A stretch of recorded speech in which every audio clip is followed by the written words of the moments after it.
Thank you, Mr. Chairman. Thank you both for coming here today. And I will beg to differ with the doctor. I think this is Big Brother telling you what to do, and we're saying you can't make informed choices. But that's a philosophical discussion for later in the day. I'm just looking at some of the facts that came out of Philadelphia. They saw significantly decreased revenue from this. It did, in fact, result in job losses, both on the distributor level and the manufacturer and the small retailer level.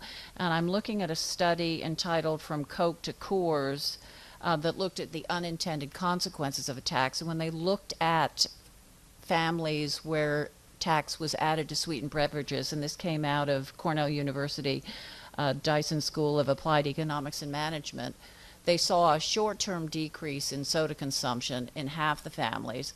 In the families where there were beer drinkers, they actually saw an increase in beer consumption because beer was now less expensive. And I think we have to look at the unintended consequences of this.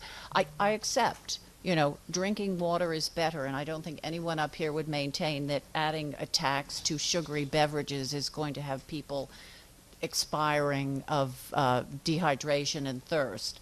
But I do think we need to be aware, as we're putting these policies into place, that it will have consequences. Now, we may accept that loss of jobs and loss of business in small communities and convenience stores or whatever is worth it for the greater goal. But let's not try and pretend that there will be no negative consequences. As I say, they may be worth it. We may say it's worth 100 Teamsters losing their jobs because they're delivering fewer beverages to this.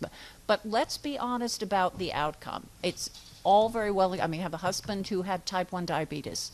I know it's an autoimmune disorder. It's not like type 2. I know the terrible toll that diabetes and obesity take. As you say, we in this very building, cardiovascular, all those things. But let's be honest about the effects and admit there may be some negative effects in terms of employment. But let's be intelligent enough and fair enough to be honest about those consequences and debate whether or not they are worth it. So, sorry, it's more of a statement, Mr. Chairman. I'm very sorry. Anyway, but I ask everyone here to bear that in mind as we weigh this going forward. Thank you. Thank you, Mr. Chairman. Thank you.